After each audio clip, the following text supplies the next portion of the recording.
Your martial arts movie podcast. I threw that shit before I walked in the room. Featuring drunken Thai boxer Will. Too bad you will die. The also drunken wrestler Mark. I said I don't want trouble. And drunken karate master Zero. You've lost your balls. And now, Call. I know Kung Fu. You know, baby. Fists of Fail. So, who on earth does not know what this movie is? First time I've seen it. In case you guys have been living under a rock, this is Jackie's first big Hollywood movie. Because Rumble in the Bronx, for most of us... that was my introduction. Yes, it was his introduction for a lot of the mainstream audiences. Rush Hour was a huge hit at the time in 98. And hey, we're covering it today because it's the anniversary. In preparation for watching this movie, I watched all the Rush Hour movies. All the ones that count. Including 1, 2, and the TV show. You motherfucker. I definitely think that after seeing the second one again, it kind of makes the first one feel kind of obsolete. Because it's probably the same formula, right? Yeah. It's same formula, just new... Different location. Yeah, new location. Well, a little bit of that. They just take everything from the first movie and kind of like amp it up a little bit more. So it's a sequel in the true sense. Yeah, a better sequel, in my personal opinion, but the numbers kind of reflect that too, because I think it turned a profit even more. Oh, yeah. In terms of the action, it was better. I think the comedy was better, and the non-politically correct humor is even worse in the second one. Really? Yeah, and we can definitely get into this. Yeah, That's actually how I want to segue into talking about Rush Hour 1, because a lot of the humor kind of feels a little dated by today's standards. Right. Yeah, we have a little sexism. We have a lot of race humor from Chris Tucker. We've got everything. So this is directed by Brett Ratner. The formula that Brett Ratner proposed when they pitched this idea to New Line Cinema, I think Eddie Murphy was considered. We had Will Smith. We had who else? Martin Lawrence. Martin Lawrence primarily, and Chris Farley was going to play Jackie's character, but the script went through several treatments before they landed on where we are now. And yeah, they decided to make it a foreigner. Chris Farley's martial arts career has long... Beverly Hills Ninja. Yeah, I love that movie. We'll cover that next time. And this movie is the inspiration for Rotten Tomatoes. It started out as a Jackie Chan fan trying to just aggregate all the scores of his movies, and then it snowballed in a good way. Mm-hmm. Yeah, and speaking of reviews at the time for this movie, this one I find kind of interesting. Blah, blah, blah, blah, blah, blah. Hollywood needs to stop treating him as if he were one of those fondue sets given as wedding gifts in the 70s. A foreign novelty shoved in a closet due to absolute cluelessness about what to do with it. What the fuck are you talking about? Well, maybe I can agree a little bit on that. It's so how do you compare Jackie Chan to a fondue set? This guy clearly got that as a gift at his wedding. Well, yeah, somebody is salty about their wedding present. It's for chocolate and cheese. In a way, besides the fondue analogy, it's kind of apt. Brett Ratner tried his darndest to try to make Jackie's style of action work for the West. And he did a good job. He did a good job, but in a way, it's not nearly as good as what you would see in his older films, right? Yeah. Well, that's the thing. It's not going to be like that. This is a Western audience now. This is their first introduction to Jackie Chan. You can say like they had to water him down so that he could be appealing to the West in a way. The whole fish out of water buddy cop thing works, because Chris Tucker is the fast talker, while Jackie Chan is the more stoic, foreigner who, his English isn't that great. But that works really well in this movie. There's a lot of comedy behind his frustration with the language. Yeah. Action aside, let's talk about Chris Tucker. At the time, and even today, people complain about how annoying he is in the movie, which I actually don't find. He was fine in this movie. Mm-hmm. It's just him, that's him being himself. He definitely ramps it up a little too much, maybe in like the second one, definitely the third one, and maybe other films. But you mentioned this. I was a little worried when we were gonna watch this. I was like, oh no. is Chris Tucker going to ruin it because I haven't seen it in a long time? But I thought it was fun. I will completely fess up here. I don't have fond memories of the movie because I personally grew up on his older films, Jackie's older films, not Chris Tucker, unless we're talking about his, Fifth Element. You forgot Friday. And Friday, oh yeah, that's right. How can Come I forget on. Friday? Yeah. Watching it now, I highly underestimated it. I actually did find it very entertaining, and the series definitely went up from there. And then I have this Mandela effect with Rush Hour 3 where I constantly forget that even exists. Well, it's funny you say that because I'm actually in the complete opposite boat. I grew up watching this film, obviously. I didn't see Jackie Chan's later movies until I got much older. And I was really worried about watching this because I was thinking like, oh no, like I remember liking this when I was younger.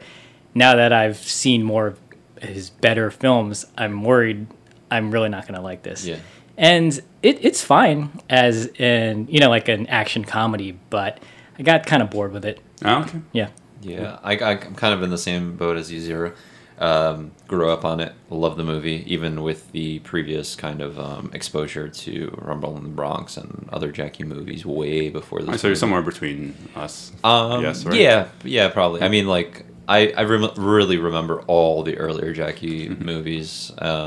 I mean, it's almost impossible not to see stuff, especially if you just like went to a video store. Like, he's already kind of blew up with Rumble in the Bronx, so they started kind importing of his old movies. Yeah, Yeah. exactly. So like by '98, you kind of had a good 6 to 8 movies under your belt, and then with this movie, yeah, I mean, it became like a favorite of mine just because it wasn't just like this had more like drama, more attitude in the whole film than Rumble in the Bronx or any of the And a little more comedy too. Yeah, it was good. It was on point. So like you were saying, Zero, I was kind of worried about watching this too, and at certain points it was like kind of slow here, kind of there, and I was just like, oh god, no, go, move faster. Like I don't want to get off of this high. Like just keep going. Right. What's the running length for this movie? I 137? didn't look at the whole. Oh, damn, dude! I got it. You were looking at the time card. I didn't feel like it slowed down too much. I wasn't constantly looking at the time code. I love this movie.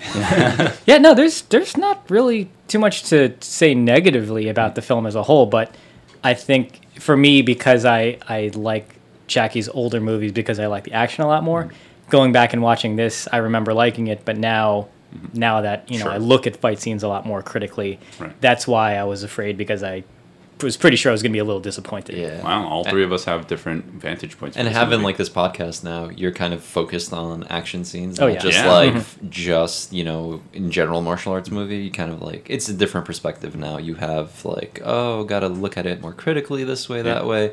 And before you know, it's just like, oh, well, this one doesn't have enough fight scenes. And you're just like, oh, that kind of ruins it for me. Right. Well, it was this and the Shanghai series that really propelled Jackie's career for the American audiences. They both kind of fall in the same category of let's have Jackie fighting, and then we have a sidekick who is really annoying. And that's his whole character. But to be fair, that series had more action scenes. From what I remember, The Shanghai Yeah. series? Yeah. Oh, Yeah. oof. I'm sorry. The only thing I think of when I think the Shanghai series is Owen Wilson just pissing me off. Well, I think There that's just quite literally is a pissing scene. yeah, I think that's just your personal preference towards the actor. I'm sorry. I just don't understand how people hate Chris Tucker but don't hate Owen Wilson. He's so annoying. It's a different... He's not an actor. Okay, It's a different I'm kind gonna of stop. annoying. Yeah, yeah. But yeah. He's not an actor. Okay, we aired our grievances. Let's make an official drinking rule with this, because we're gonna do this a lot. If we make any comparisons to Jackie's older films, let's just try to be objective with this movie. Oh yeah. Of course. And like we can complain about it. That's our specialty. But let's not make the argument that it's not as good as his older films, because we know that. So let's just move on and try to be objective with it and pretend like we never saw a Jackie movie. Every argument's gonna end up being, it's not as good as Police Story, or it's not as good as Drunken Master 2. No, well that's just a really bad argument then, because Right. unless you can very clearly draw parallels to the other films, and I can in a few instances probably, then it's just a it's a True. bad argument. So. True. let's move onwards. Yeah. Let's talk about the movie. Yeah, let's actually start. Start with the beginning, the opening scene, New Line Cinema. Ooh. How granular do you want to go? Let me go frame by frame. We get first introduced to Jackie in Hong Kong, back when Hong Kong was in a civil state. Oh, well, you know what, Mark? You should be doing this. You're the Harvard guy. I'm going frame by frame. Okay, no, don't go that deep All into right, it. so New Line Cinema opens, and then Oh, the come music on. starts. No, well, I just gotta say, the music when it starts, it's like subtle, subtle, subtle, and then all of a sudden, it's like the skyline of Hong Kong, Yes. and that fucking poppin' music. It kind of instills something in you. Did you hear the certain sounds from it? I'm not a music person, so I'm not gonna butcher all the phrases. There's certain notes that sounded like notes, whatever. Such I'm big not- words. Are I'm- those SAT words? Whoa! I was not that kind And of then Asian, there's okay? chords. Oh my god! There are Harmony. certain is refrain the word I'm looking for? Damn, I'm not a music person. Like some parts of the song played in the beginning, kind of had resonated from Enter the Dragon. Small undertones of that, and I felt subliminal in a way. It's like, remember Enter the Dragon? You guys like that, right? This is my remix. And no, it's basically these high-pitched, like, squeals almost, which... Yeah. And like very stereotypical like Chinese instruments playing what Was there the a Western world kind of assumes like. Was there a giant gong anywhere in there? You say that as a joke, but there are No, songs in the song. I know. Imagine every time Jackie Chan appeared on screen, you just hear a giant gong, like every single time. Wasn't there like some Chinese instrument played when he exited from the plane in the movie? Like as soon as the doors open, you see Jackie. It's Yes, like yes. Wong. Oh, I don't know. Yeah, no, that was actually that particular moment. I believe was when they were at a standoff, and then the cab driver pulls a gun on both of them, and then he starts speaking Oh, yeah, English. yeah. And this is how many times I watched this movie. And You then, didn't even watch this in advance to prep for No, this. You no. just remembered the I just movie remembered it. frame per frame. Yeah, pretty much.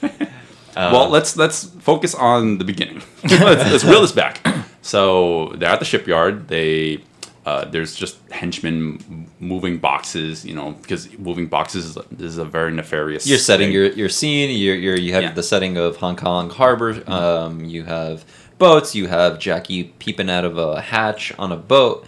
And Oh, he's- hatch, big word. Whoa.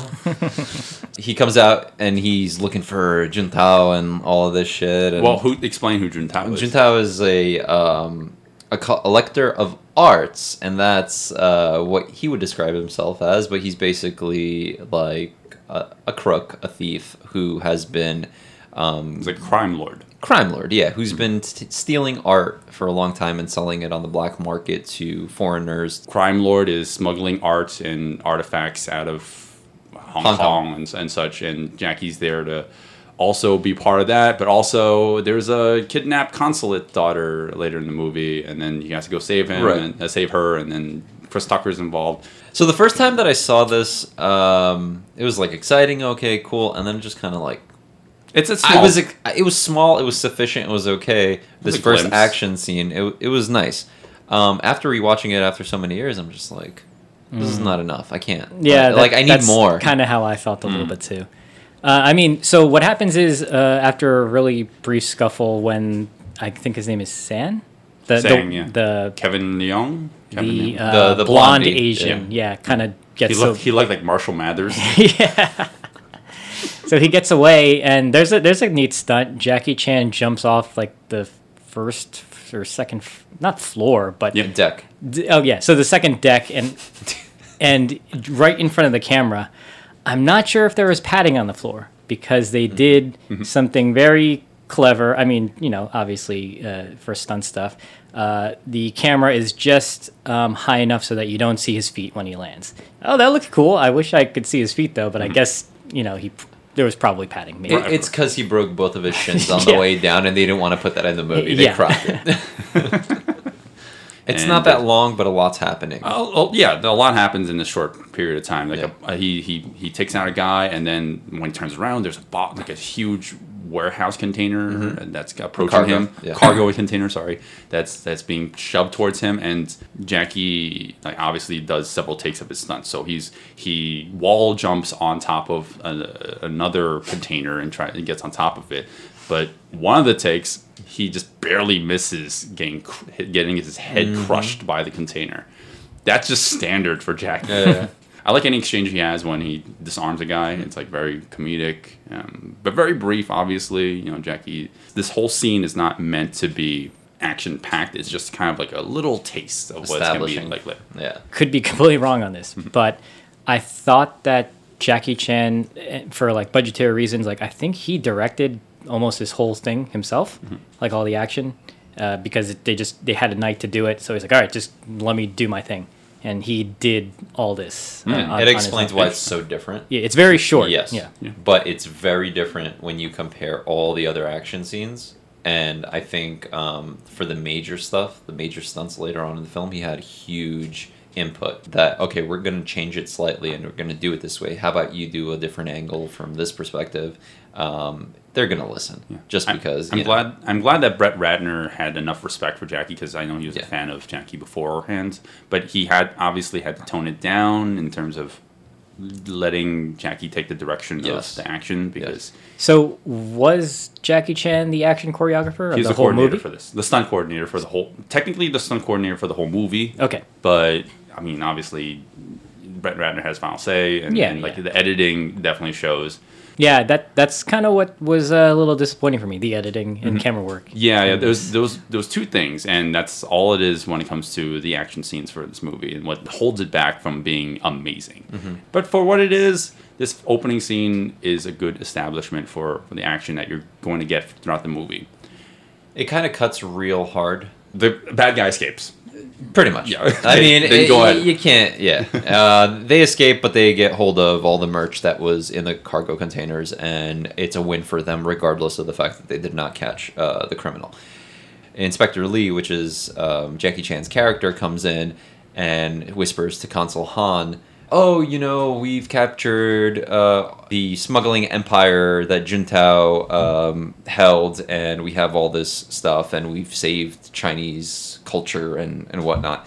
And then they move to America. Well, okay, so man, you're jumping the gun here. Yeah. Or you're skipping plot details. Well, Zima, he goes to America, and his daughter gets kidnapped by the villains, and that's where we get our title drop. Yes. Okay, sure. So what happens is the daughter is going to work with some escorts. You know, they're conveniently leaded off to a different road. Oh my god, I did not take that right. Escorts, not what I was thinking. Yeah. I know you want to go to Amsterdam, but come on. Continue. So Sang, the blonde-haired Asian who was disguised as a police officer, he shoots the daughter's, I guess, It's the driver. The drivers. And the bodyguard. Chauffeur. and the bodyguards. There you go, better word. And he goes to the backseat to pull her out.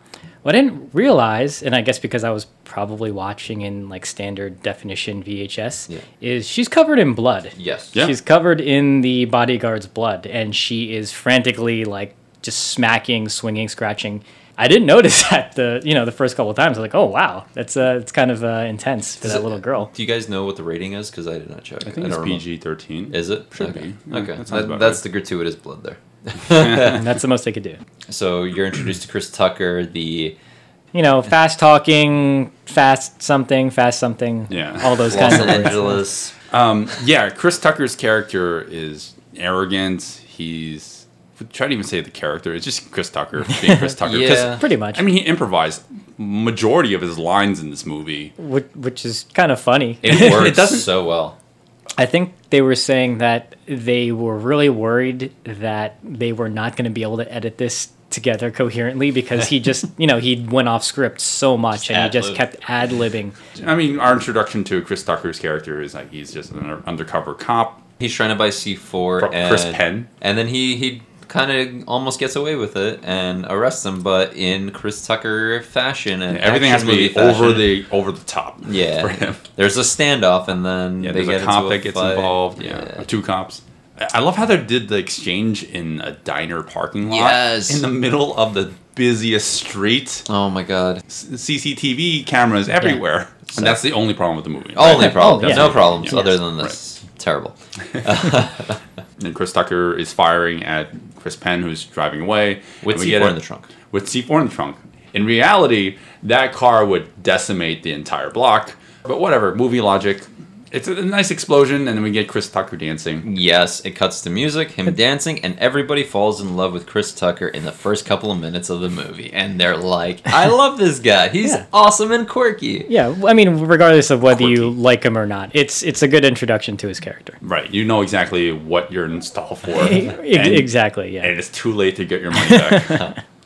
He goes to the police chief. The police chief discovers that the consulate needs to get his daughter back, and the FBI is requesting a low-level LAPD cop to just be in charge of making sure that Jackie Chan, who is being tasked to help with the investigation, G14 classified.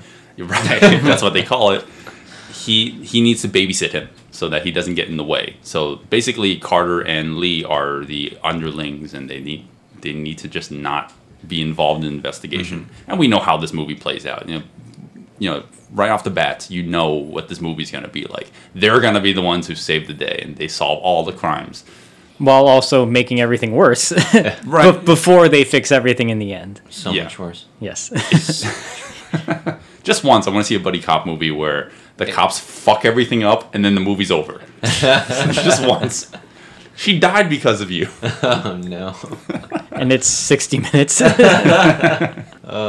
Right, so even though we know what happens as a whole in the movie, we play it up for laughs because now we get the interaction between Chris Tucker, who's very unhappy. So Jackie doesn't speak a word of English this entire time, and he doesn't understand what's happening. He just knows that he's not allowed to go see the consulate and be debriefed on this. So he's trying to get away from Chris Tucker, and we get a couple of small action. I would say What do you- stunts. Let's just say stunts, I'd yeah. say some your kind of typical Jackie Chan stunts, which it's fun because they're really on Hollywood Boulevard. They're really at the famous Chinese theater, and Jackie Chan has kind of had enough. He just wants to help save the consulate's daughter, Soo Young. Too young, Young. yeah. Mhm. I thought that's a Korean name, but never mind. Could be. All Asians are the same coin to this Oh movie. God! So Jackie Chan hops According to Chris Tucker's on character. a red tour bus, and there is I didn't notice It's this. not green. Yeah, it's not green. I didn't notice this the first time, but Chris Tucker has his own little stunt here where Yeah, I was just gonna mention that. Yeah. he's running after Jackie, and you get a shot of the camera is on, I guess, like the second story or the second floor of the bus, looking down, and you see Chris Tucker running after the bus, and he grabs on, and he's holding for a good couple seconds before it cuts. I wonder if there was any digital trickery that happened there, because there was actually a few stunts in the movie where Chris Tucker actually was in the shot. Yeah. And there was something happening around him. Oh, that's relatively dangerous. I mean, Yeah. he could have been on wires there, but I commend him for doing it. He takes a leap and hangs on the end of the bus for a little bit, so that's kind of fun. He was holding by an umbrella. It's fine. Well, speaking of that, I know this whole fucking thing. well, Brett Ratner, we were mentioned before, he's a fan of Jackie's older movies, so he took inspiration from his older films, older gags, older jokes and stunts from those movies and transferred here. I definitely saw influences from Police Story 2 when Jackie's jumping from... When he grabs onto a sign, he jumps on some sort of truck and he jumps onto an RV. Yeah. Like, that definitely gave me... Definitely the first two flashbacks. police stories. Yeah, gave me flashbacks to Police Story 2 when he does that. And then he, goes through the RV and then he rolls over a taxi, which I thought was very Yeah, I like that. typical Jackie. But the stunt that, you just mentioned before where Chris Tucker jumps on the back of the bus and the bus is moving, you see an overhead shot, that was definitely Police Story 1, Yeah. for sure. Very, very watered down in terms of like what it was in Police Story 1, but hey, it's actually Chris Tucker Yeah, doing it. I was just gonna say, I was just commending him for doing the stunt. I don't think that's easy. Sure, maybe he is or is not on wires, but I read, and I don't know how accurate this is, that when he found out he was going to work with Jackie Chan, he made sure to work out a lot because he wanted to try and at least do some stunts or be able to be in a good physical shape for working with Jackie Chan. And we get to the pool hall. Yeah, he's trying to look for information regarding the daughter. He is. He actually has a point to this, but it also shows his personality of, okay, you're character building. You're seeing, okay, this is what this guy's like. This is what he does. And then you're also introduced to Jackie having weird social interactions with people. Because he's a foreigner. Okay, it is very uncomfortable to hear Jackie Chan say the N-word. He's just following what Chris Tucker said. If you think about you can the see situation, the confusion on his face. Yeah, because so in reality too. So in context of the film, Chris Tucker says to him, "Just do what I do," basically saying, "Just copy me, say what I say." And then in reality of the film, this is Jackie Chan's first film where he has to speak English on screen. He wasn't being dubbed over. They really wanted him to speak English for authenticity, and it definitely helps. Yeah. I don't think Jackie Chan realized what he was saying at the time, so I think there's not really his fault. If you look at the blooper reel at the credits, you can see that Jackie actually doesn't know half the time what the fuck he's saying. He's just reading the script. Oh, God. Well, we get our first brawl, and we get the quote that gets constantly misquoted that Jackie Chan says. Someone grabs his hand, they're twisting it, and Jackie's like, I don't want trouble. You see, you almost did it too. Right, because that's what everyone does. Yes. That's what everyone makes us say. So the misquote is, I don't want no trouble. Right. But the actual quote is, I don't want trouble. Right. It's grammatically correct. Yeah. It's even in our intro song. It's just because of his accent, and he emphasizes syllables that shouldn't be emphasized. It almost feels like he's missing a word, and somebody just put it in there, and they're like, okay, that makes more sense. Yeah, the double negative makes it seem more Oriental sounding. Maybe it's another Mandela effect. Oh maybe I just remember it being. Maybe I just remember it being. I don't want no trouble. But that's how I always remembered it. I guess because somebody misquoted on the internet or miswrote it. That's how I always interpreted it. It's just how it is. Yep. So Jackie takes a cue ball, smacks him in the hand. I think he gets the 8 in the pocket. Oh, really? I didn't even notice that detail. Yeah, in a cut when they're kind of... They emphasized it for like fucking like a quarter of a second. Yeah, when they're struggling and he kind of hits the pool table or the pool balls, like you see the 8-ball go. Yeah, it's a nice little detail. I never noticed that. I've seen this movie several times. Huh, interesting. There's quite a lot that happens here, and the only thing that holds it back, and we're going to say this quite often, is the editing for the scene. There's a little bit too much cutting, and if it could just hold on wide, it would have worked a little bit better. But I will say, with the limitations of it being a billiards hall, it's a little bit more. Yeah, I was just gonna say, I think the width of it was not. you couldn't get that wide because it's long but not wide. Right. Jackie would have made it work. It wasn't a soundstage. I think this was a real place. Right. So I think I give it a little bit more credit than most people would. Yeah. So I think for me, my problem was like there's just too much stuff in the frame that got really distracting from the fight and the movements because they're in a billiard hall. You have this huge billiard table. You got the lights. I mean, they use it to effect. He's rolling underneath the table. At one point, some guy smashes the lights. So they're using the environment, but for me, visually, it's a little too busy. Yeah. Like I want to see the moves. I want to see the fight. I think it's the lighting too. If you think about it, they are. Well, at least to me, it seems like they're using the natural lighting of the establishment. I think they're really in a real pool hall. It's really low lit from the lights shining down on the billiards table. So it's hard to see something sometimes, especially when things are moving fast across the frame. It's just very dark. Yeah.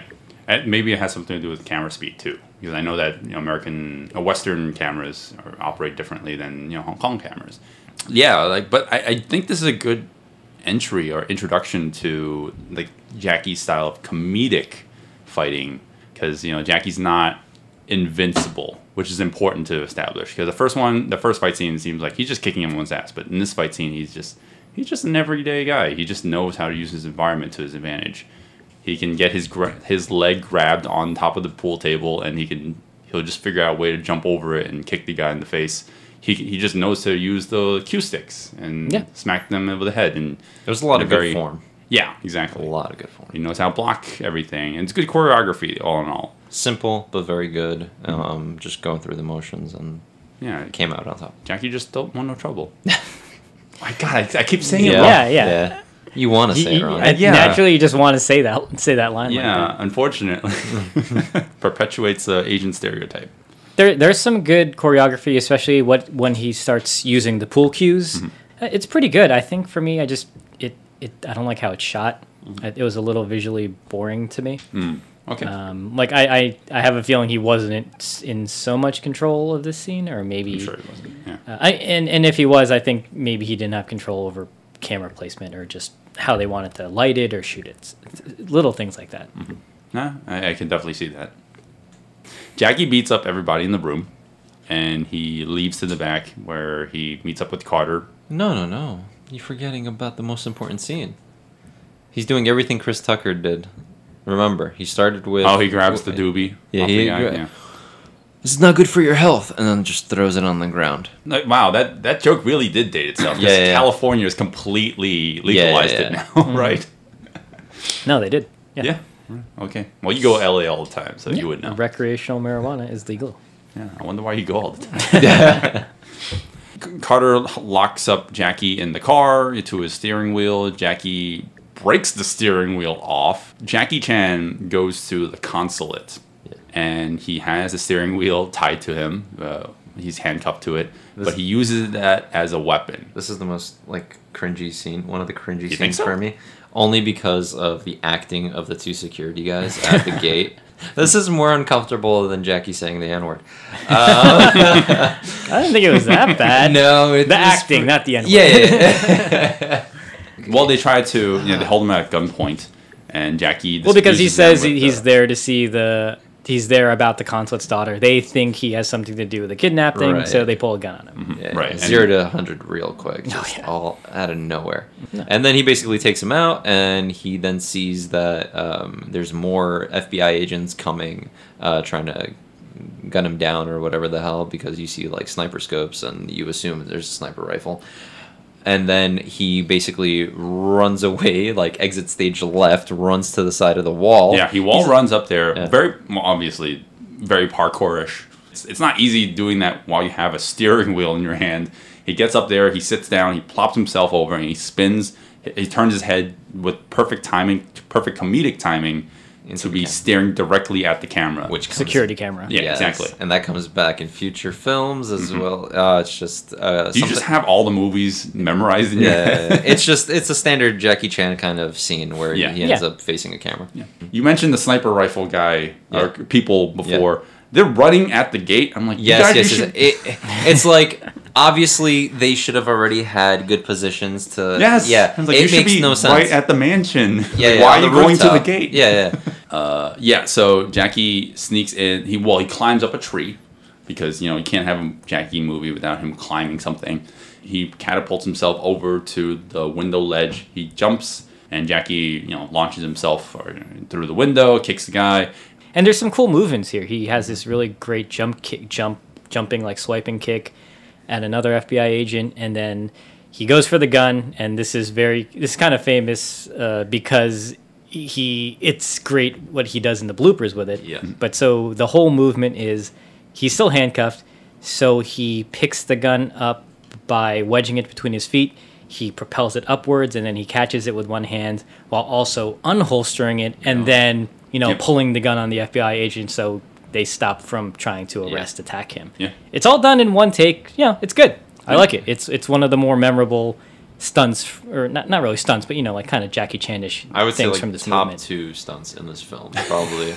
Oh, man. I know. That speaks volumes. And it's It's quick. It's very quick, but it's memorable. I I'm like glad it. that they gave him enough breathing room to let him do that, because Hollywood's not like that. They don't let you do 1,000 takes of a single small instance like that. I was gonna say, and it's good you brought that up. I'm curious how much they let Jackie Chan do his stunts, because he's very famous. He's very perfectionist. He's very famous for being a perfectionist and doing a enormous amount of takes to getting some of these more intricate moves right, even if it's not an action move, it's a comedy stunt. Here it's a little bit of both, so I'm curious, did he get it really quickly, so that's why we got to see the nice wide of it?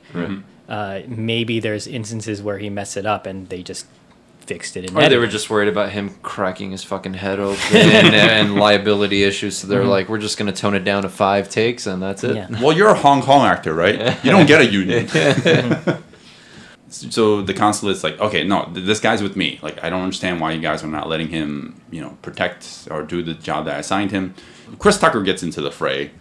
He gets towed in there by tow truck, and Good one. yeah, Classy. I am very funny.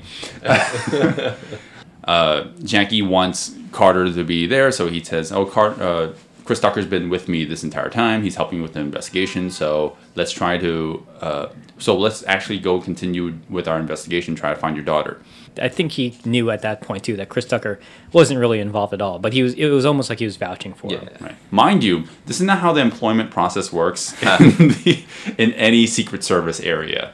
But anyways, so Chris is now kind of forgiven Jackie, and Chris Tucker's whole spiel is that he needs to be loud and eccentric. So he gets on the phone, he's about to call somebody, and just so happens that the kidnapper is on the other line.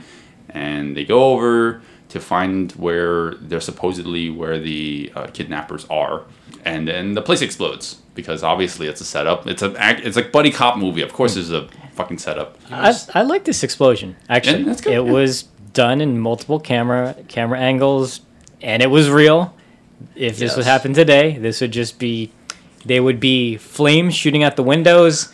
Probably CGI glass blowing out, CGI flames, but I think they blew out like a decent amount of floors. It was a really good shot. Yeah, it was nice. Very good. I commend it for being real. But it had to be because this was 98. Yeah, right. That's true. It was a nice building. It could've been Everything like- about it, the shot, the wide, just perfect amount of building to like fire ratio. That's important in every movie. Yes, it has to be yes, enough fire to building ratio. And then Sang is in the background, which is kind of strange. Very convenient that he shows up in the background, yeah.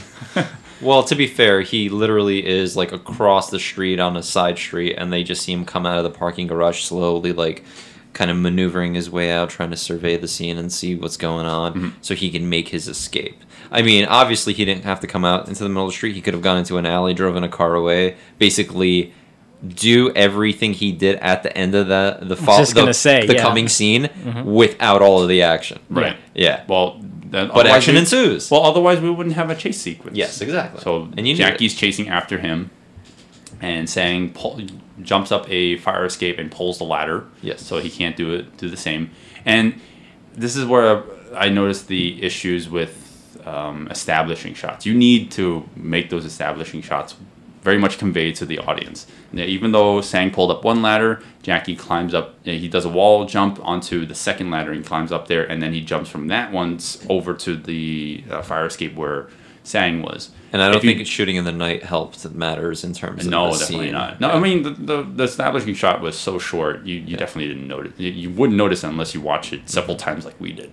The villain has an axe and he swings at Jackie. There's not really much choreography here. This pretty disappointing because it's so short. Yeah. I don't even think we can call it a fight scene. It's not a fight scene. Yeah. As the villain was running away, he has an axe and he throws it at Jackie. Jackie dodges it, and in one shot you see Chris Tucker approaching the camera, and then on camera right and on the left you see the axe hitting the wall on the left. Yeah. I don't know if there's trick photography there. It seems convincing enough. Yeah. Don't know how they did it. You could be right. I think there might have been trick photography. He could have just been green screened out, and they could have composed the shot together. My issue with that is there was no reaction shot from Chris Tucker. He did. He turned his head. Yeah. Does that count? If an axe was like 2 feet to your right from being thrown from like somebody across the room, I don't think I would just look to the right. I would have probably been like, shit. I'm actually just surprised his character didn't have like a huge reaction to that. Right. It's an action movie. He's cooler for not reacting. Sure. I mean, this is me just being nitpicky. I was just surprised considering his character. I actually think it was like a rocking arm that held the axe, and what happened was swung into the wall because the shot is so tight. Yeah. So when it's thrown, You don't really see much going on except for part of the shaft of the axe handle, and then you see the actual head coming into the drywall. And then as the shot stops and when he makes that slight turn of his head or whatever, you can kind of see that the axe is still kind of like, does this like rocking motion.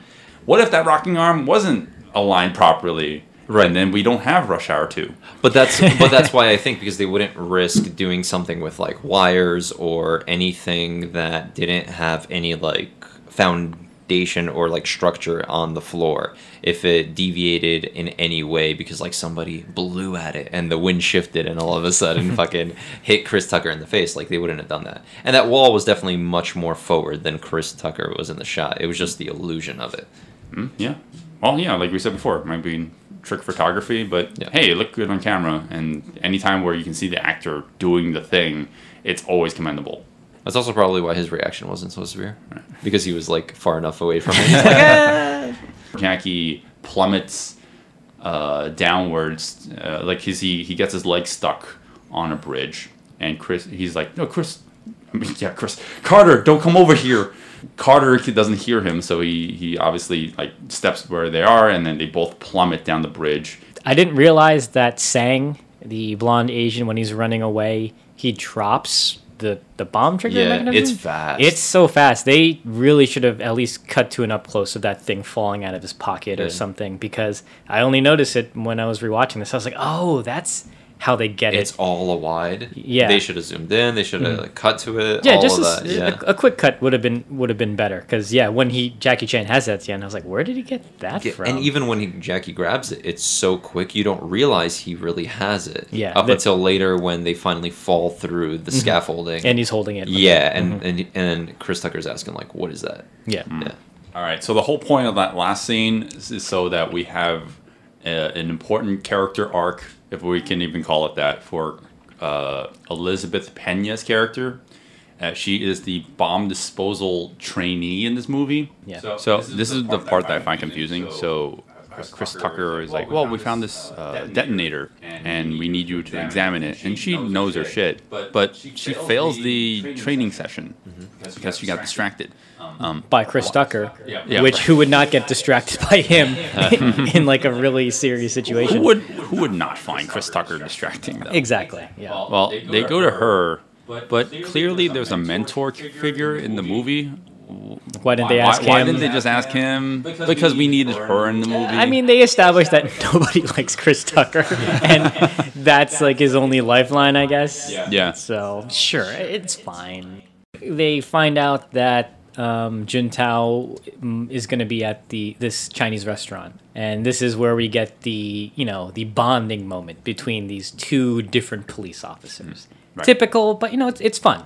It's fun. I'll give it that. Okay. Yeah, and that's it. Yeah. Good one, guys. Yes. Good one. But before you continue, we have a very important scene. Who wouldn't bond over war? Yes, that was what I was going to say. Like, in this scene, the most important song in the fucking world. Not only is it kind of funnily, is that a word? Funnily awkward that Jackie is trying to sing war. What is it go for? How amazing would it be if he actually chose the song for this? My thing was them bonding over the food. And, yes, which Chris Tucker never eats because it's fake. Well, so you're talking about my daddy. So he reveals to Chris Tucker that Chris Tucker is eating eel, which he likes. I was like, cool, I like eel. But then Jackie Chan is eating camel hump. Is that a thing? Now, no. I'm sure it is. That's was going to be my question to you. I'm Chinese American. I've eaten several exotic things, but the real thing is, I don't know if you can just get camel hump in America. That was going to be my question. That's such an obscure thing. I'm sure people eat it, but in America? But hey, Zero, you're forgetting. I ain't no punk bitch. Yeah. That is the best line in this whole movie. God, that guy had no idea what he was saying. That's pretty funny. The food truck vendor who's giving out the food, he gets aggravated with Chris Tucker, as anyone would. Highlight of the movie. So Chris Tucker goes in, and he's supposed to give Jackie the signal to go in. And Jackie just kind of goes in whenever he wanted to. It doesn't really matter. But Chris Tucker goes in and he says, I want to see Jun Tao, the villain. And he gets taken up there, and he gets kind of ambushed. Everyone holds him back, and they're about to chop off his nards or whatever. I'm glad that we have Ken Lo in the movie finally. You'll have to remind everyone who he is. I think I know who you're talking about. Ken Lo being the main villain, the final boss of Drunken Master 2, a.k.a. Mr. Kiki Guy. Yeah. Incredible fight scene, and anytime I see him now, I'm ecstatic. I'm like, oh, what is he going to do? And he's always underused. Well, he kicks him in the face. Yeah, but he's not really utilized in this No, movie. not at all. Not at all.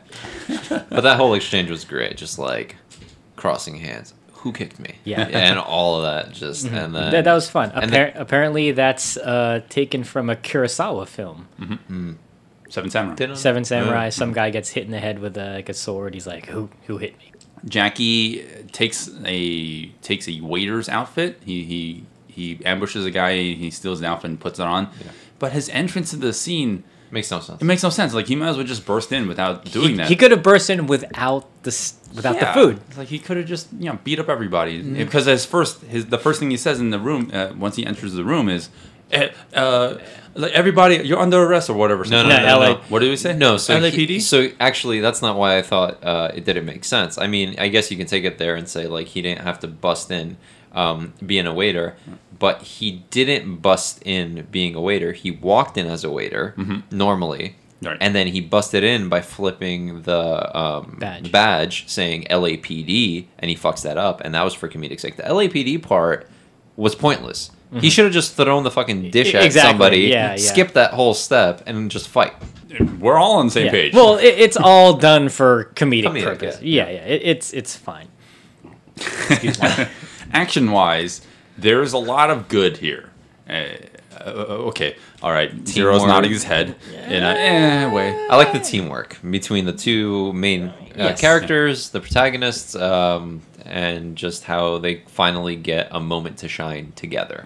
And then that reverberates later on in the film That's as very well. true, yes. This is like the first instance of like true camaraderie. Okay, it's kind of been this learning, slowly progressing kind of friendship. We have Jackie's typical using the chair as the lounge chair as a prop, as a catapult for him.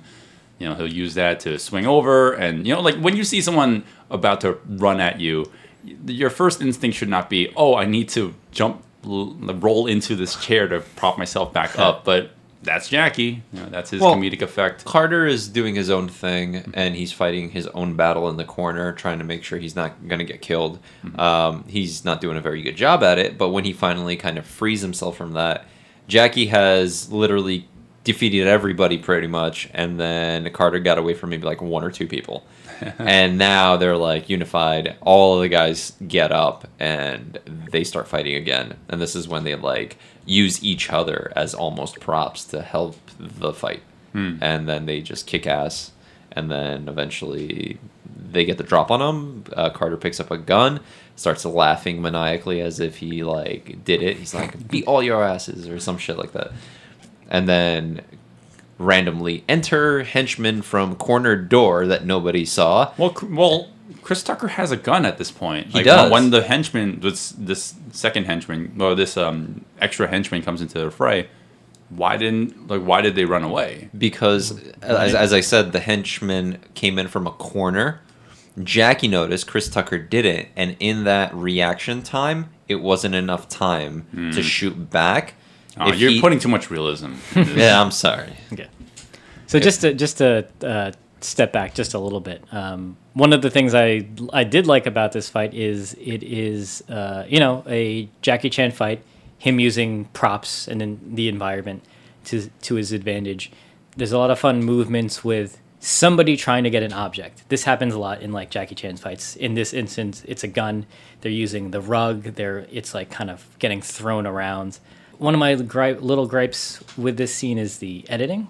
So there's a moment when they fling the gun and it gets thrown out the window. And the shot lasts a little bit too long, and then it cuts to a reaction shot of people in the restaurant, and then it cuts back, and you know, like it's in terms of movie logic and editing, this is fine. But what you don't realize is these two people were fighting, and then when you come back to it, they're now continuing the fight because you had two cuts of the gun getting flung and then the people reacting to it. And if you think about it, that's too long. Right. Because they just splice the scenes together. Right. Well, like it would have worked better if you didn't keep the camera on that shot though of the gun flying out the window, because like that's what supposedly is very important for the scene. They're trying to establish that gun is no longer in the room, because it comes into the play later when they're escaping the restaurant and Carter finds his gun outside. Yeah, used for comedic effect, which is really good. I didn't notice that the first time I watched this movie, but I think because I edit too much, I was just like, you're lingering on this too long. These two people are still fighting. When you cut back to it, it's almost like they're waiting for the camera to come back, and then they continue the fight. So I think that's stuff like I was a little annoyed with. Yeah, Right. just if it was mid-kick somewhere or some other action, it would have just been better. Like, they could have kept both cuts, just move it along somewhere, not in the waiting stance of the end of that transition. Exactly. Well, that's the thing Perfectly about said. editing, or over-editing your movies. You don't have to... Well, the idea is that you don't have to do so many takes. I mean, you could just edit more. Yeah, they could have just cut. They could have cut a lot of more frames out of the shot of the gun coming out, throwing out the window, the shot of the people reacting to it. Like just little things like that. Well, this fight scene ends with them running away, like we mentioned before. They run away from They run out through the back of the restaurant, and there is an explosion.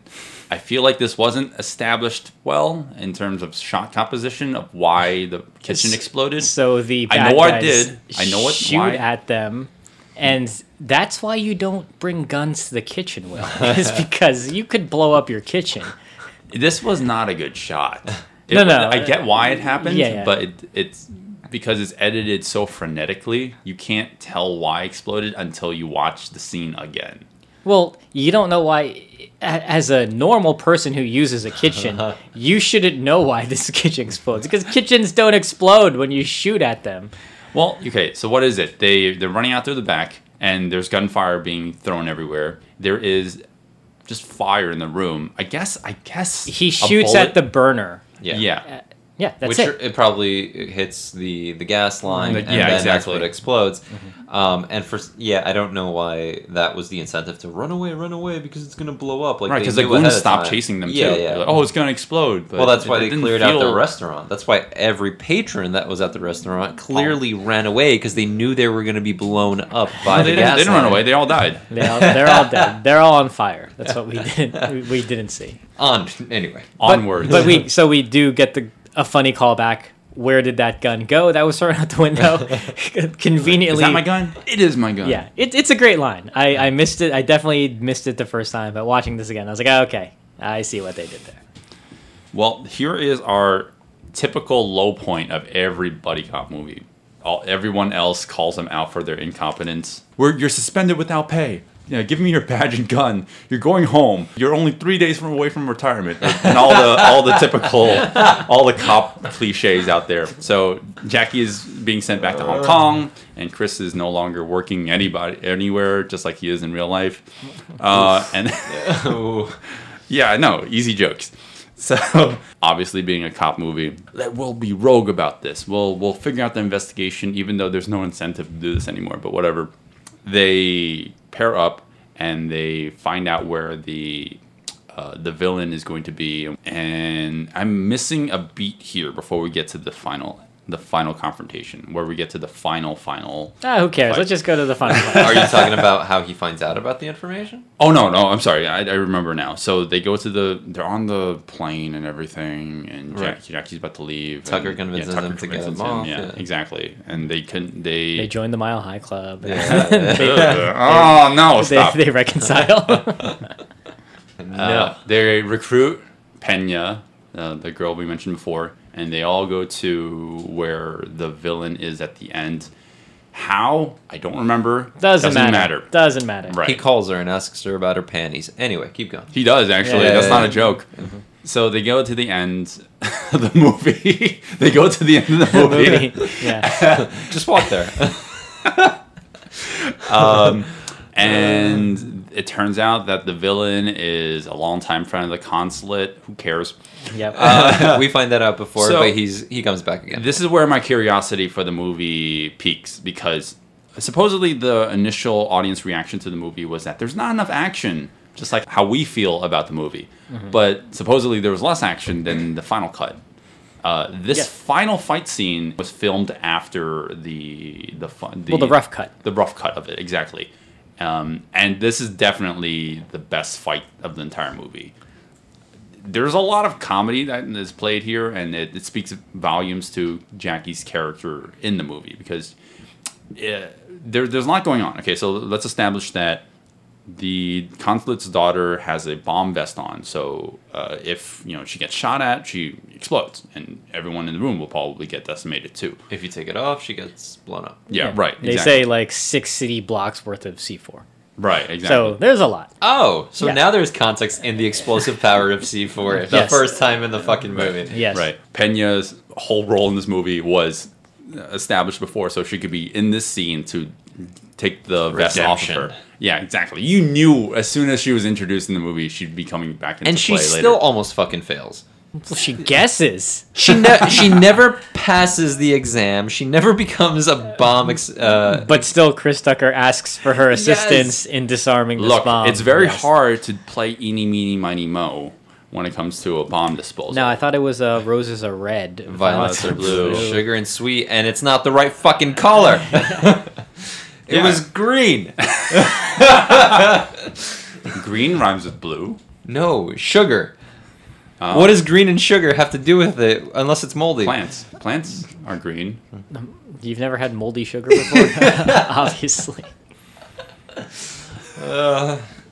So bad. I mean, if it was maybe yellow, maybe. 'cause Let's it's move the on. closest Let's to move sugar. on, Mark. We're Let's move obsessed on. with this. I can't.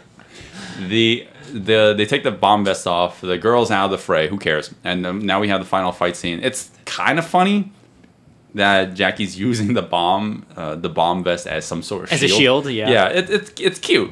Imagine that it was this, but just shorter, right? Well, you can kind of see where this scene was really inserted into it. Like, once the guy starts shooting the machine guns, you can see that they added all this stuff in.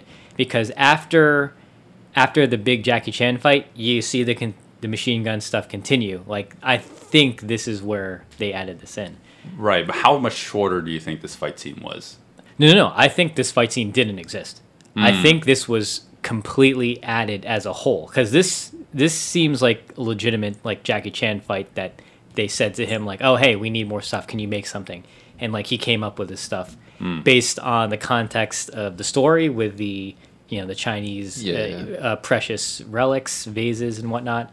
And then I'm curious if they added the lines of them talking about it. He's saying, like, oh, don't, like, make fun. That's my country's history. Yeah. Right, Like, there's I a lot don't- of nationalism. Like, don't worry, nothing's gonna happen in these artifacts or whatever the hell he says. And then whenever Chris Tucker speaks and is very chill about anything, you know something's gonna fucking happen. Exactly.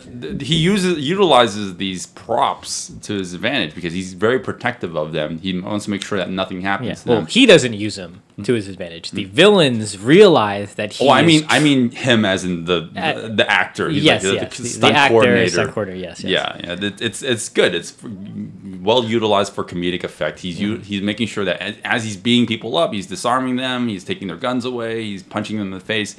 Like just at just the right amount of timing, he'll make sure that they just barely touch the floor and not crack themselves as he's lifting them back up.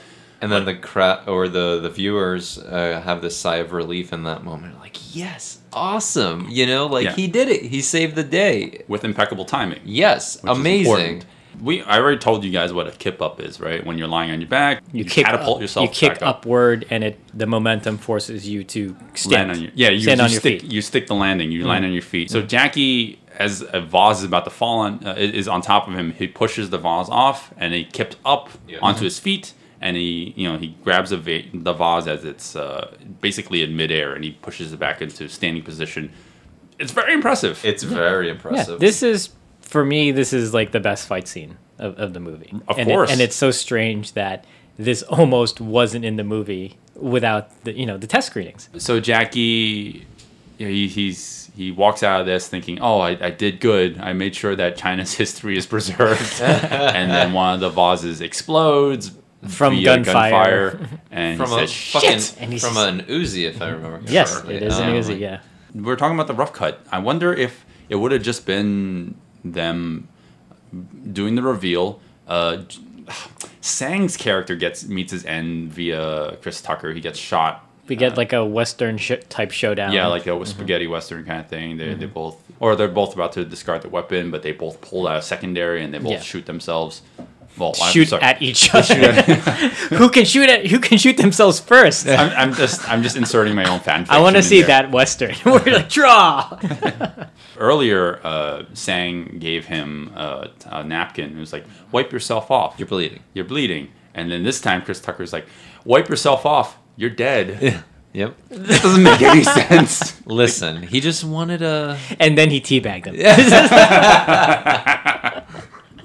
So No sarcasm. this is where my curiosity also comes back into play, because we were talking about the rough cut before, and imagine that this whole fight scene or this whole final confrontation happened, and I'm really curious how it would have ended. Would have just ended with Jackie Chan climbing up the? I think so. Climbing up there. I think that would have been chasing it. after the villain. That's it. I'm pretty sure. You can see where, if you go back and watch, you can see where they inserted this fight. It works. It works where they inserted it. I think it was probably just a boring shootout, like typical American action movie shootout. Nothing, very inconsequential. No one's lives are at stake. Yeah. Nobody's hurtling things and jumping off of roofs and Exactly. And then they climb to the roof and The villain he's attacking him with a sack full of money, literally. And obviously the money flies everywhere because you don't use that as a weapon. So I will say, Oh, did you like the moment the best? Is that what you're going for? I didn't know Arnold was in the movie. so I wanted to backtrack just a little bit when Jackie Chan is climbing up. So they're I guess they're in some sort of like event space, very, very large event space, very, very high ceilings. The bad guy climbs up there with all this cash, and in order to get to him, Jackie Chan crosses some steel beams. Yes. Thin steel beams. Do you think he did that based on American stunt Do you think standards? it's that high? That's I don't the know if question. it's as high because suspended off the ground. As Well, you it think. doesn't matter how the real height, because they really are high above. Yeah. You can tell that. The camera's Yeah. really up there. When I was watching it, I wasn't sure if there was any digital trickery going on. I think he was strapped in. You think he was I strapped? think Wait, he had are you wires. talking about when he's dangling? No, not when he's dangling. No. There's a Just moment when he's, like, where running he around. walks across beams like from one to the other to get to the bad guy quicker. Okay, sure. Well, I'm curious if it's all the same set, right? So like when we're talking about the beams up there. Yeah. Maybe they just recreated it in the soundstage. The cameras, I feel like the camera's really up there. Mm-hmm. I'm not sure if, because of American stunt standards, was he, like you mentioned, was he strapped in? Or maybe there was something below and they just green screened out. So there's a couple of things that you can kind of like really key on into when you're looking him running across and when he's preparing to go. Maybe, okay, like that could have been a wire, if you look really closely. But also, he's wearing a fucking bomb. He doesn't have to in the context of the story, and that could just be bad writing. Right. But I think almost like wearing the bomb in itself is an excuse to hide wires. Oh, okay. I see what I'm saying? Yeah, Okay, yeah, yeah. that's a fair point. I didn't even think about Because you can kind of see the bulkiness, and your eyes are distracted by the bulkiness to focus on that's the a good bomb point. and what Jackie's doing, then his fucking waist and him wearing a harness under his pants or something. Yeah. You know? Because I want to believe that Yeah. they were really up there. Yeah. The way it's I shot, agree with that. it looks like they're really up there, and that was not a set. Yeah. But I feel because of American stunt standards, Right. they wouldn't allow him to just really do that real stuff. Well, if there's any green screening in there, it's relatively seamless. If it wasn't there, Yeah, I not like couldn't- the second movie That's where what- there's green screening Yeah, and well, you can tell. I give this second movie, at least if I know what you're talking about, I give that one a pass because there was stunts done with Chris Tucker in frame. Right. So they they had to. You have to. Yeah. Yeah. In this one, it is Jackie. He's walking across this beam, this really long metal beam, in order to get to the villain faster. It's rounded too. So It's round. hard Yes. to balance yourself on. I was trying to look at it. I couldn't tell if it was kind of green screened, like keyframed out. It was a little hard to tell. Because if you think about it, that's really freaking dangerous. It really is. That's real. They're really high up. So fucking Danger hard. in Jackie Chan, no such thing. Absolutely no such thing. Well, there is dying from a stunt, and then there's Potential death versus actual death. Yes, It's a big difference because here you're falling into the fucking floor. There's nothing, There's that nothing can there. possibly save you. Right. And no stunt double, props guy, director, producer is gonna run over to that fucking what do you call it? corpse? No. Oh, No, the draped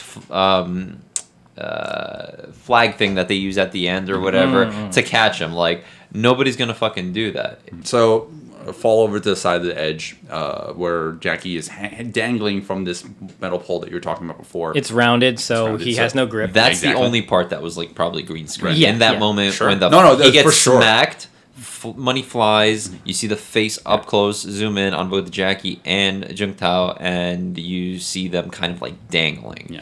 That's like the only green screen. Everything else, I'm pretty Yeah. sure is legit. The villain is holding onto Jackie by the bomb vest. Yes. And this is actually where I feel like the conventions of an American action movie did not fall into play in this. Because I was expecting it, because once the bomb vest rips and the villain is falling, holding onto the bomb Explosion. vest, you expect Yeah. an You explosion. I thought he was gonna blow up. Yeah, of course, but he Bomb. didn't. He just falls into a pool. Yeah. And obviously he dies, but the And Chris bomb doesn't Tucker with the set off. one-liner. Yeah. Yeah, Like he's like, like, "Oh, he he should dead." have. Well, He's not gonna be in Rush Hour 2. well, you kind of expect him to fall, and then maybe when he lands, like somebody pushes the detonator. Yeah. You expect these things.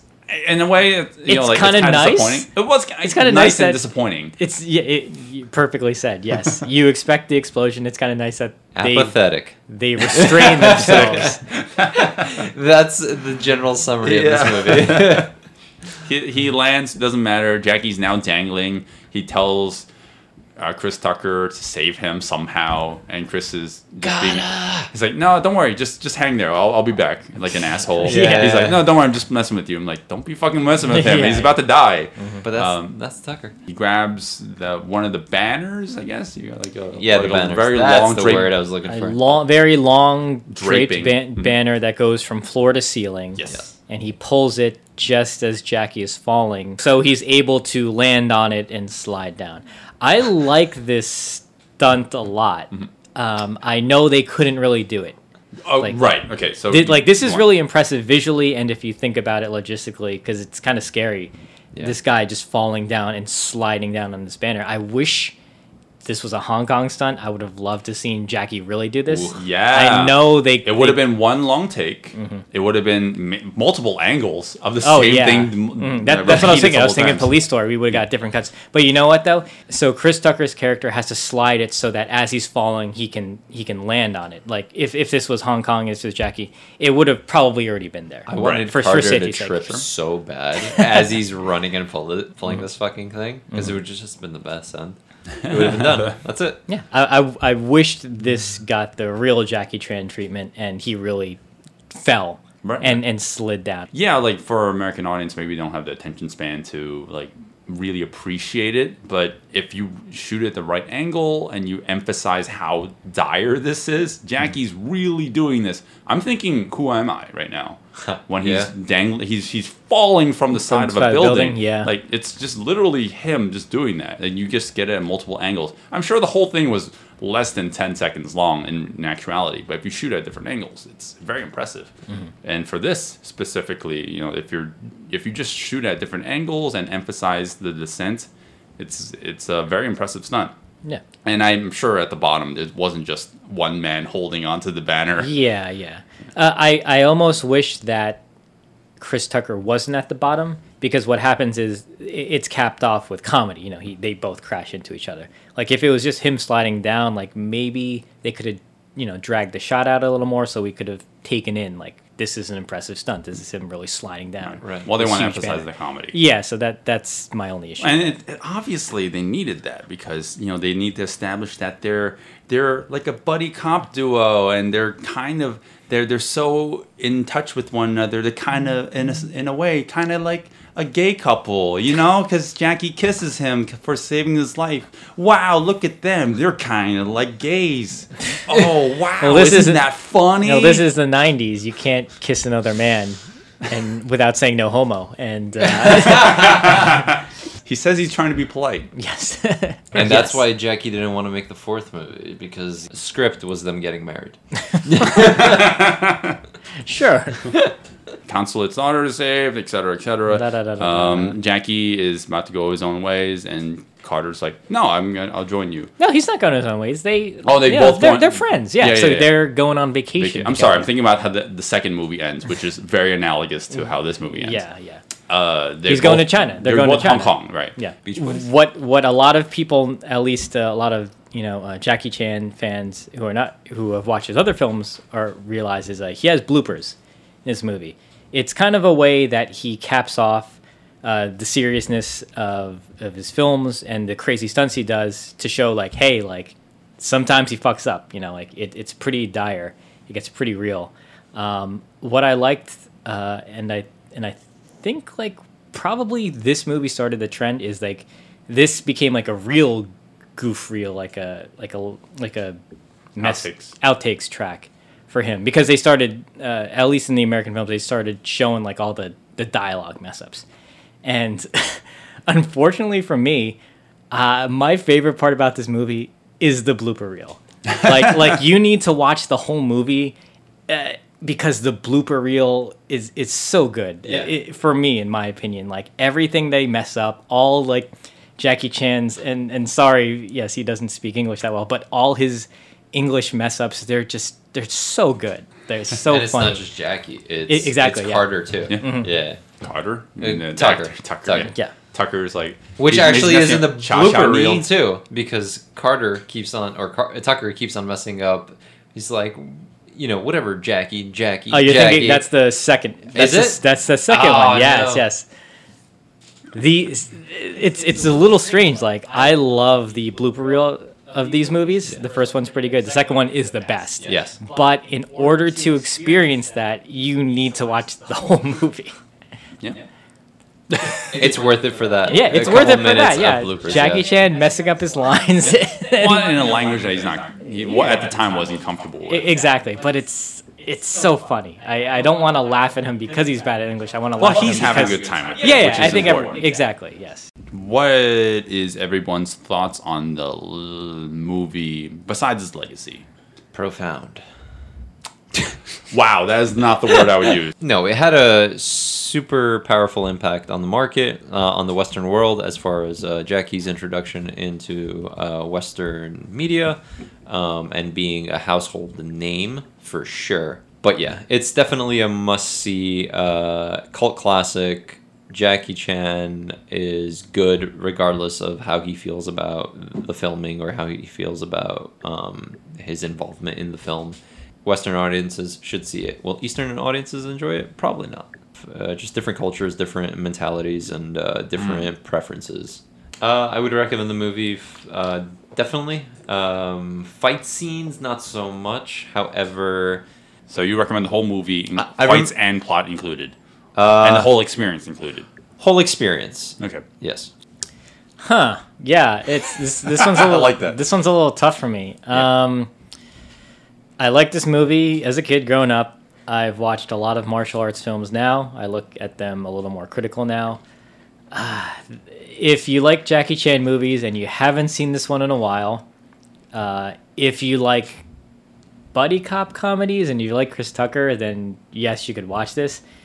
But for me, going back and watching this, it didn't hold up for me that well. Okay. Because I was specifically looking for the action, and it was lacking for me personally. The last fight with the vases when he's protecting the Chinese artifacts, that's pretty good. It's just too short. You can tell they added it in. Yeah, like you can. Yeah, I mean, you can watch that fight on YouTube. But it's so brief. You know, like I don't even. Yeah, I could recommend it, but it's just so short. You know, like there's better stuff with Jackie to recommend. It's not a bad action. It's not a bad buddy cop comedy. A lot of people don't like Chris Tucker, but he's not that like we mentioned in the beginning. He's not as overbearing in this one. Right. Anyway, so if you don't mind him, you can watch it all the way through. But I think for me, I probably don't want to watch this for a while. I had good memories of it when I was younger.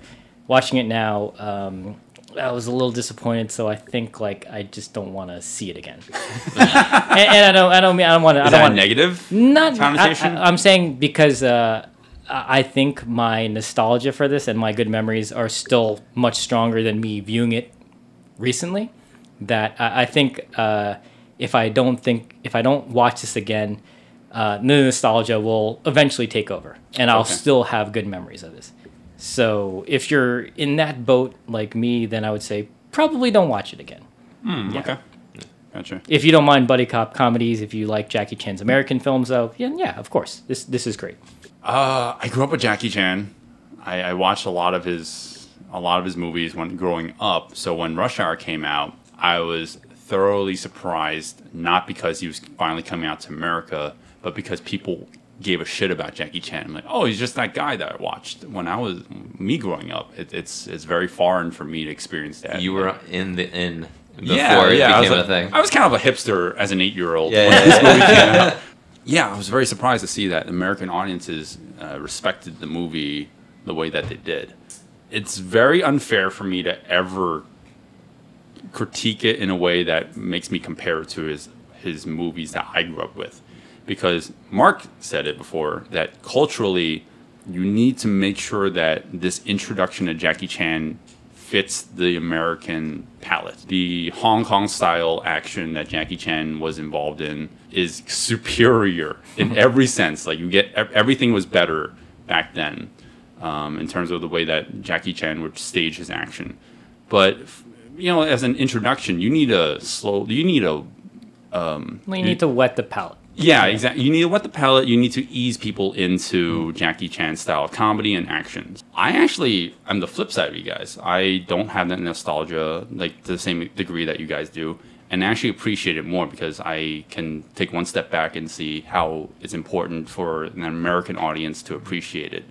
It's also like a really good prototype for a lot of action stunts and future films, which I mentioned before. Oh yeah, for a lot of scenes, for a lot of like film concepts or little like tidbits here and there that he throws in his future movies or some of his previous movies. You can make so many correlations between all of them with just this film. So this might sound very bad, but I can't wait to this. Do you think this was the beginning of the downfall of Jackie Chan, his introduction to the West? Because think about it, a lot of his stuff has been heralded before he came to the West as like, you know, superior Hong Kong films. Once he became famous with Rush Hour, he was strictly in the Western market. I don't want to say strictly, but a big majority of it was. Right. And if you think about his action, you could definitely say it was very watered down, almost neutered. I see what you're saying. I wouldn't say it's neutered. You still see a semblance of his action. It's not nearly the same. But that's what I'm level. saying. It's not the same level. So you could potentially say this is where it starts going down.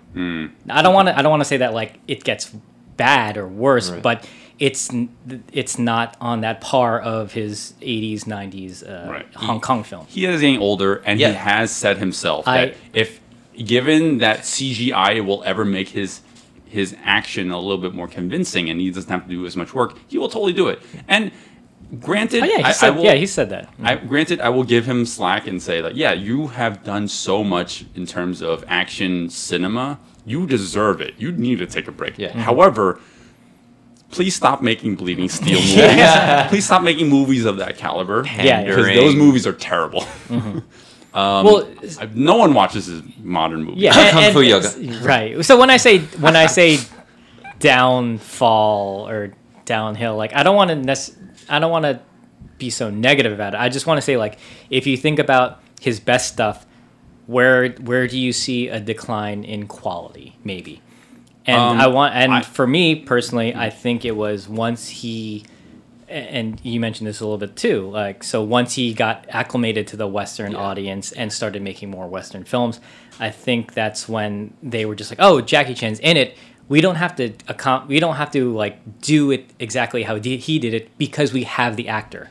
We just have the name now. Yeah. He will be there, and that's what will bring people in. Tuxedo, medallion, etc. Yeah. I mean, you can kind of see the decline in the movies. There are some like highs and lows, and it's variable throughout the years or throughout the films. But like, yeah, you can overall, if you put it on a graph, you can kind of see the general decline. Yeah, I don't know. I don't have an objective answer for you right now because I didn't even consider it that way. We know that Jackie Chan's movies nowadays they completely pale in comparison to his old movies. But I attribute that to his age, too. Yeah, and that's not fair. And also the age that we live in, where like everything can be easily done in CG. So why do anything practically anymore? Right. And like Hong Kong action cinema has adopted the mentality of let's do the edits, let's do tons of crazy edits, let's do a lot of close-ups, so you don't have to actually film. Like real choreography anymore. You just have a bunch of shaky cam and such. Yeah. Yeah. Well, they were following Jackie Chan in a Right. sense. Well, now they're kind of deep. I feel like It's deviated now. It's deviated Yeah, a little yeah. bit. Right. Exactly. Yeah, Damn. just something to pose. Yeah, It's I was thinking about it. That's a can of worms right there. Yeah, man. exactly. It's yeah. an existential crisis in a fucking podcast. Yes. Jackie, tell us what you think. Yes. This is a very elaborate response to how I feel about the movie. Damn, I still have very mixed opinions about this. Okay, whatever my feelings on it, let me just give out my recommendation on it. I would highly recommend just watching the movie. Don't watch some fight scenes out of context, because if you just want good action featuring Jackie Chan, there are so many to pick from. You have literally 3 decades worth of Jackie Chan movies to choose from that I would recommend better than this when it comes to just pure action. However, this movie is a little bit more plot focused, and yeah, it uses the buddy cop formula, but who cares? Chris Tucker is relatively likable, and you need to watch the context behind everything. You can't just watch the fight scenes without it. But Rush Hour 2 makes the first one obsolete. The action's better, the comedy's better, and the dated racial humor is even better. Oh, there's even more Michael Jackson stuff in it. Oh yeah. There is. Yes. There is. If you love Michael Jackson, Yeah. you should watch Rush Hour 2. So everybody, let's talk about the TV show. Oh god. No. Are we still talking about Goodbye.